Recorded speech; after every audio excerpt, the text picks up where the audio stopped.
Hi hello सर्वांना नमस्कार। रेशमी नाते या मराठी चॅनलमध्ये तुमचे सर्वांचे स्वागत आहे। एक लग्न असेही भाग 63। चला आता सगळं छान होणार आहे। फिरून आल्यावर आम्हाला गोड बातमी द्या, गिरिजा हसत म्हणाली। म्हणजे श्याम म्हणाला, गुड न्यूज इडियट। राजू त्याच्या प्लीत मारत म्हणाला। ओ, श्याम डोक्यावर खाजवत म्हणाला। सगळे त्याच्यावर हसत होते। मी जरा आलोच असं म्हणून देवांश तिच्या मागे गेला। ती खिडकीत उभी राहून बाहेर बघत होती। देवांशने हळूच आत येऊन दार बंद केला आणि तिला लगेच पाठीमागून मिठी मारली। त्याचा स्पर्श होताच तिने डोळे बंद केले। त्याने त्याची हनुवटी तिच्या खांद्यावर ठेवली। काय विचार करतेस? देवांश म्हणाला। तिने काही नाही यामध्ये मान डोलावली। घरचा विचार करत आहेस ना? देवांश म्हणाला। हो, सई उसासा सोडत म्हणाली। आता कोणत्याही गोष्टीचा विचार करू नको। आता फक्त तू माझा विचार कर, आपल्या फ्युचरचा विचार कर, बाकीचं माझ्यावर सोड। देवांश तिच्या गालांवर ओठ टेकवत म्हणाला। माई मला स्वीकारतील ना? सई म्हणाली। तिच्या डोळ्यात पाणी आलं।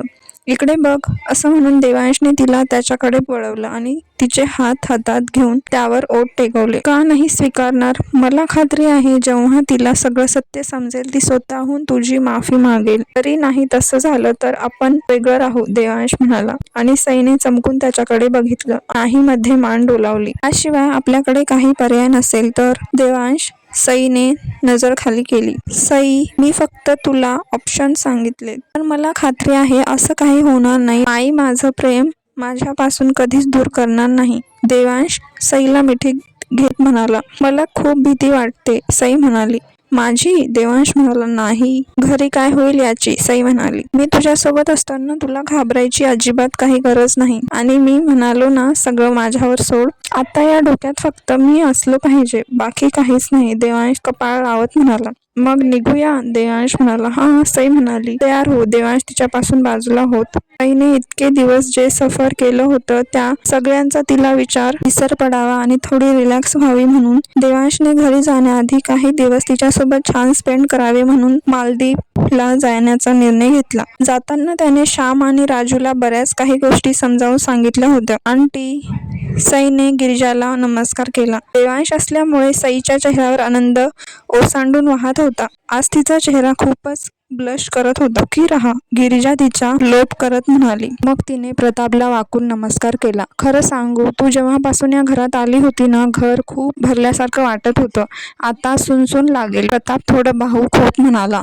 सई हलकी हसली। पण मी तुझ्यासाठी खूप खुश आहे की देवांश सारखा मुलगा तुझ्या आयुष्यात आहे, प्रताप म्हणाले। देवांशने त्यांना मिठी मारली। सईने रुद्रकडे बघितलं। आता अजिबात रडायचं नाही, खुश राहायचं आणि अभ्यासाची काळजी करू नको। मी तुझा नोट्स काढून ठेवेन, रुद्र तिच्या डोक्यावर हात फिरवून म्हणाला। मग सगळ्यांचा निरोप घेऊन सई आणि देवांश मालदीवला गेले। मालदीव चारी बाजूला समुद्राने ठेवलेले एक सुंदर छोटासा देश। बरेच नवविवाहित जोडपे येथे हनीमूनसाठी येतात। इथे राहण्यासाठी बरेच 5 स्टार हॉटेल, विला आहेत। समुद्रात वेगवेगळ्या राईड्सचा आनंद इथे घेता येतो। एकंदरीत कपल आणि फॅमिलीसाठी फिरण्यासाठी एक उत्तम असं प्लेस आहे। देवांशने त्यांच्यासाठी स्पेशल असा विला बुक केला होता, जिथे त्यांना खूप प्रायव्हसी मिळेल। सई सगळीकडे खूप कुतूहलाने बघत होती। आज पहिल्यांदाच ती मुंबई सोडून अशा ठिकाणी आली होती। ती सगळं घर खूप कुतूहलाने पाहत होती। सगळं तिच्यासाठी खूप नवीन आणि तितकंच आकर्षक होतं। सई, देवांशने तिला आवाज दिला। त्यांच्या बेडरूम मधून येत होता। आले। सई त्या रूम मध्ये गेली। नौकराने त्यांच्या बॅग रूम मध्ये पोहोचवल्या होत्या। रूम बघून तिचा पोटात गोळा येत फुलपाखरे उडायला लागली। लाजली। देवांश रूमला लागून असलेल्या बाल्कनीत उभा होता। ती त्याच्याजवळ गेली। देवांशने तिला हाताला धरून जवळ ओढलं। दोघेही समोर असणाऱ्या शांत निळासर समुद्र पाहत होते। खूप सुंदर आहे, सई समोर पाहून म्हणाली। देवांश तिच्या मानेवर ओठ रोखत म्हणाला। त्याच्या स्पर्शाने तिच्या अंगावर काटा येत होता। ती लगेच शहारली। हृदयाची धडधड एकदम वाढली। त्याचा हा स्पर्श आता काही वेगळाच जाणवत होता। देवांश, सई घाबरून म्हणाली। देवांश, सई बावरून म्हणाली। देवांश म्हणाला। मग मला भूक लागली, सई डोळे बंद करून म्हणाली। मला पण खूप भूक लागली, देवांश सेडेक्टिव्ह व्हॉइस मध्ये म्हणाला आणि त्याचे ओठ तिच्या मानेवर फिरवत होता। देवांश, मला खरंच भूक लागली आहे, सई कांदा चोरून म्हणाली. तयार हो, आपण डिनर करू, देवांश म्हणाला. हा, सई खुश झाली. मग दोघेही छान तयार झाले आणि डिनरसाठी विल्या बाहेर पडले. छान कॅन्डल लाईट डिनर करून दोघेही मग विल्यासाठी निघाले. पण यानंतर काय होईल हे सईला माहित होतं आणि त्या भीतीने ती विल्यावर लवकर जायला तयार नव्हती. त्याच्याबद्दल प्रेम तर खूप होतं, त्याच्या स्पर्शाला तीही खूप आसुसलेली होती. पण जेव्हा प्रत्यक्षात ती वेळ आली, मॅडम भीतीने घाबरल्या. देवांश, बघा ना किती छान वाटत आहे, आपण इथेच थोडा वेळ फिरूया ना, सई म्हणाली. ओके. देवांश तिचा हात हातात घेऊन तिला आजूबाजूच्या परिसराची माहिती देत होता. दोघेही मनसोक्त फिरले आणि थकल्यावर विल्यावर आले. रूम मध्ये येताच समोरचं दृश्य पाहून सईच्या पोटात पुन्हा गोळा आला आणि तिने भीतीने एक आवंडा गिळला. सगळी रूम छान सुगंधित कॅन्डल आणि गुलाबाच्या फुलांनी सजवलेली होती. स्पेशल त्यांचा बेड, त्यावर छान मोठं हार्ट काढून त्यात फुलांच्या पाकळ्या टाकल्या होत्या. ते सगळं बघून तिच्या पोटात पुन्हा फुलपाखरे उडायला लागली. ते बाहेर गेल्यावर तेथील नोकर लोकांनी त्यांची पूर्ण बेड सजवली होती. देवांशने तिला पाठीमागून मिठी मारली. ती एकदम दचकली. What happen? देवांश कानाशी हळूच म्हणाला.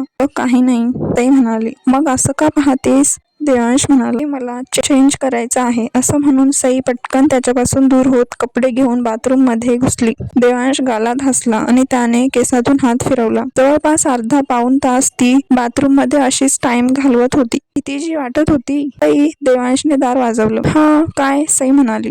तुला अजून किती वेळ लागणार आहे? आय एम वेटिंग, देवांश बाहेरून म्हणाला.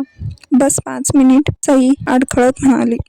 मग 5 मिनिटांनंतर नाईलाजाने ती बाहेर आली. नुकताच शावर करून आल्याने शावर जेलचा सुगंध रूम मध्ये सगळीकडे दरवळत होता. किती वेळ? काय झालं? तब्येत तर ठीक आहे ना? देवांशने काळजीने विचारत तिचे हात हातात घेतले. हा, मला काय झाले? मी ठीक आहे. केस कानामागे सावरण्याचा निरर्थक प्रयत्न करत होती. ओके, कम. देवांश तिला घेऊन बेडवर बसला.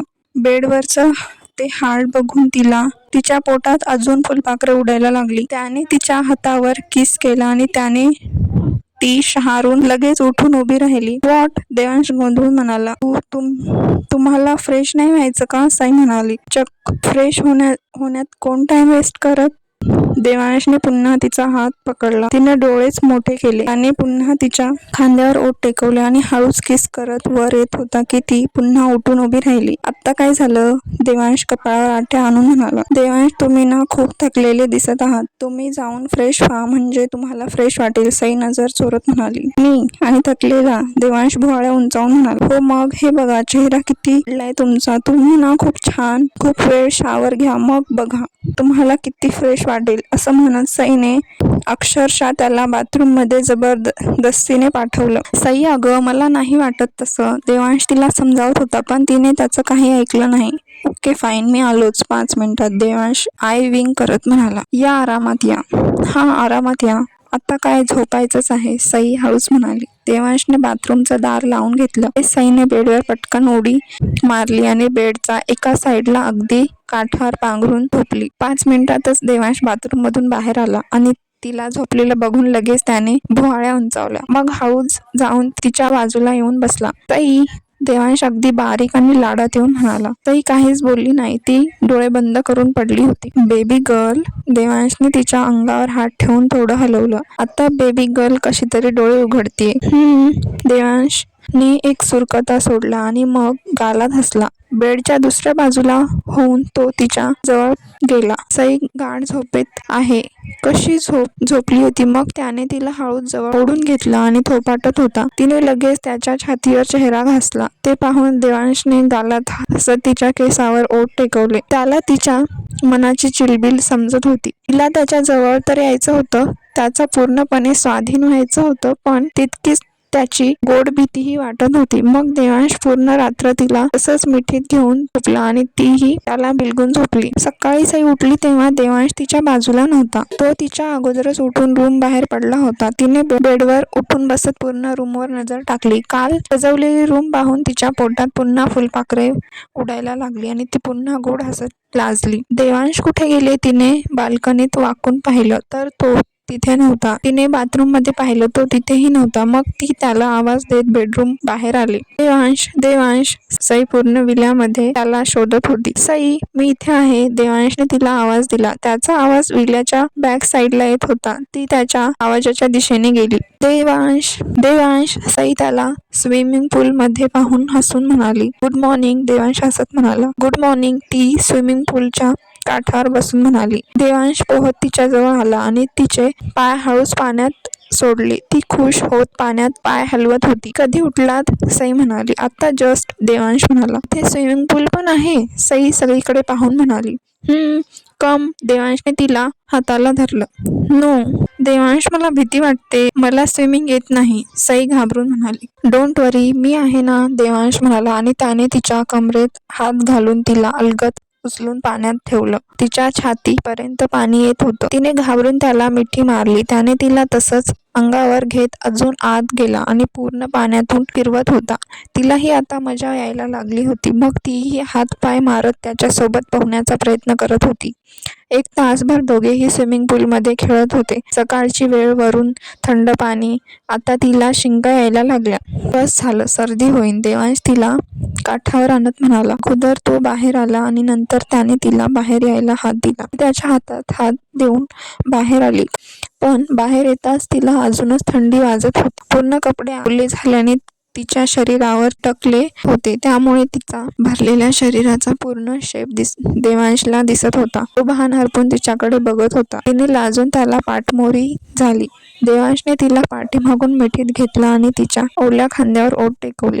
तिने शहारून अंग चोरलं. छातीत धडधड वाढली. पोटात असंख्य फुलपाखरे फेर धरून उडायला लागली. त्याने तिला वळवलं. ती नजर खाली करून उभी होती. त्याने हाताचा 2 बोटांनी तिचा चेहरा हळूच वर केला. तिने डोळे बंद केले. ओठ भीतीने थरथरत होते आणि ते ओले थरथरणारे ओठ देवांशने लगेच त्याच्या ओठात काबीज केले. बराच वेळ तो त्यांना चाखत होता आणि ती त्याला फक्त फील करत छातीशी हात कवटाळून स्तब्ध उभी होती. देवांशने तिला तसंच किस करत उचललं आणि मग तिच्या डोळ्यात बघत बेडमध्ये आणलं. ती त्याच्या डोळ्यात हरवली होती. ओल्या कपड्यांमुळे थंडी वाजून तिचं अंग हलकं थरथरत होतं. त्याने तिला बाथरूम मध्ये नेऊन खाली उभं केलं आणि वरून हलकं गरम पाणी सुरू केलं. त्या थंड झालेल्या अंगावर जेव्हा गरम पाणी पडत होतं, तिची थरथर कमी होत होती. तिच्या केसांवरून पाणी खाली ओघळत तिच्या ओठांवर छातीवर येत होतं. भिजलेली, बावरलेली सई पाहून देवांश अधिकच उत्तेजित होत होता. त्यात तिचं ते हवं तिथे भरलेलं एकदम परफेक्ट प्रमाणबद्ध शरीर पाहून त्याला त्या दिवशी गाण्यावर बेधुंद होऊन नाचणारी सई दिसत होती. त्याने तिच्या खांद्यावरून सरकलेल्या तिच्या टॉपला अजून थोडं खाली करून त्यावर हळूच ओठ टेकवले आणि त्या गरम पाण्यात त्याच्या ओठांचा स्पर्श अंगाला होताच तिने तिचं अंग घेत डोळे मिटले. देवांश तिच्यात विरघळत किस करत होता. तो तिच्या खोल गळ्यावर, मग मानेवर, मग चेहऱ्यावर, सगळीकडे त्याच्या ओठांची छाप सोडत होता. तिचे ते लाल गुलाबी पाण्याने भिजलेले ओठ त्याने त्याच्या ओठात घेतले. तिचे हात त्याच्या छातीवर ठेवले. बराच वेळ तो तिला हळूवार किस करत होता आणि ती त्याला फील करत शांत उभी होती. मग हळूहळू तिचेही हात त्या छातीवरून पाठीवर फिरायला लागले. आता देवांश तिला हार्ड किस करत होता आणि तीही बेभान होऊन त्याला साथ देत होती. दोघांचाही श्वासांची गती वाढली होती, पण कुणीही आता मागे हटायला तयार नव्हतं. अखेर तिचा श्वास खूपच वाढला म्हणून देवांश तिच्यापासून बाजूला झाला. गालात हसत त्याने तिच्या कपाळावर ओठ टेकवले. रिलॅक्स, आवरून घे, असं म्हणून देवांश जाण्यासाठी आणि तिने लगेच त्याला पाठीमागून गच्च मिठी मारली. तिची छाती पूर्णपणे त्याच्या पाठीवर प्रेस झाली. तिचा त्या पद्धतीने स्पर्श होताच देवांशचा प्रेम भावना अजूनच उत्तेजित होऊन बाहेर येत होत्या. पण ती अजून त्यासाठी तयार नाही म्हणून त्याने स्वतःला कंट्रोल करत तिची मिठी सहन करून त्यातून बाहेर निघत होता. Devansh, I love you. सईने त्याच्या पाठीवर तिचे ओठ रोखून अर्जीव केली आणि आता ते ऐकून देवांशचं होतं नव्हतं ते भान सगळं गेलं आणि त्याने झटकन तिला ओढून त्याच्या समोर घेतलं. दोघांचीही नजरानजर झाली आणि यावेळी सईने स्वतःहून पुढाकार घ्यायचा. उंचावून त्याच्या ओठांवर ओठ ठेवले. दोघेही पुन्हा एकमेकांना किस करत होते. त्याने तिला उचलून घेतलं, बेडवर आणलं आणि तिच्यावर प्रेमाची बरसात करू लागला. तीही तितक्याच उत्तेजनेने त्याला साथ देत होती. हळूहळू त्यांच्यातील कपड्याचे सगळे आडसर दूर झाले आणि त्यांनी हळूच तिच्यात प्रवेश केला.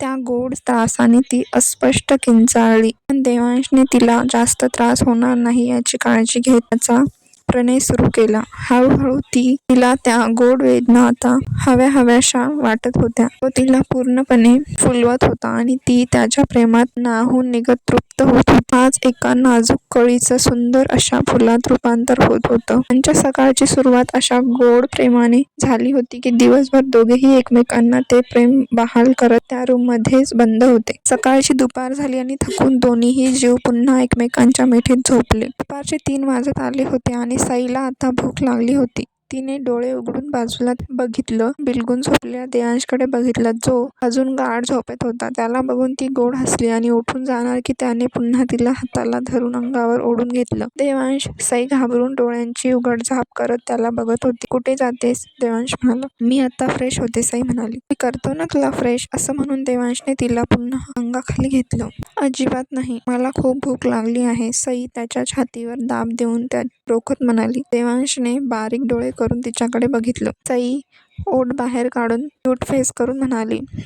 असं म्हणून देवांश तिच्या कपाळावर कपाळ घासून बाजूला झाला आणि सईने मग हलकं त्याच्या गालावर ओठ टेकवले आणि कपडे घेऊन बाथरूममध्ये गेली. ती जाता देवांश आळोके पिळोके देत बेडवर उठून बसला. त्याने मोबाईलमध्ये बघितलं तर दुपारचे 3 वाजून गेले होते. त्याने मग थोडे मेसेज चेक केले आणि पुन्हा एक आळस देत अंगावर कपडे चढवले. मग त्याने ब्लँकेट उचलली आणि फोल्ड करत होता की त्याला बेडवर रक्ताचे सुकलेले डाग दिसले. त्याला सकाळचा प्रसंग आठवला आणि त्याने बाथरूमच्या दाराशी जाऊन दार वाजवलं. 1 मिनिट देवांश, सईचा आतून आवाज आला. रोप घालून बाहेर आले. देवांश तिच्याकडे भान हरपून बघत होता. नुकतीच आंघोळ करून आल्याने तिचं गोरं गोमटं रूप अजूनच उठून दिसत होतं. देवांश! सई त्याच्या समोर की वाजून म्हणाली.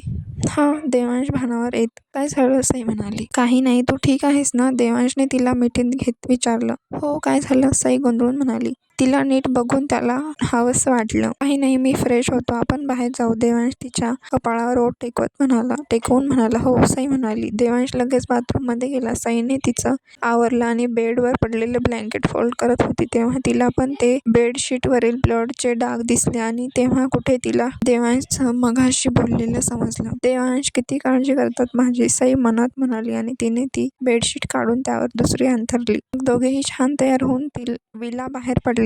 जास्त भूक लागल्याने त्या नाश्ता चहा न घेता छान पोटभर जेवण केलं आणि पुन्हा तिथले फेमस स्पॉट बघत एकमेकांच्या हातात हात घालून फिरत होते. पूर्ण दिवस संपल्यावर रात्री 10च्या आसपास दोघेही छान डिनर करून विल्यामध्ये परतले. देवांश फ्रेश व्हायला गेला. सई खूप थकली होती. ती न चेंज करताच बेडवर पडल्या तशीच झोपून गेली. सई, जा चेंज कर, देवांश तिला म्हणाला, पण ती तर गाढ झोपेत होती. देवांश गालात हसला आणि तिला नीट कव्हर करून लाईट ऑफ केल्या. त्याने ना दिवसभरात फोन चेक केला होता ना मेल, म्हणून मग त्याने बाल्कनीत जाऊन त्याचा लॅपटॉप उघडला आणि काही महत्त्वाचे मेल चेक केले आणि त्या दरम्यान त्याला डाऊट आला. त्याने लगेच कंपनी अकाउंट चेक केलं तर त्यात बरीच मोठी रक्कम ट्रान्सफर झालेली दिसत होती. त्याने लगेच राजूला फोन केला. हॅलो राजू, देवांश म्हणाला. येस बॉस, राजू म्हणाला.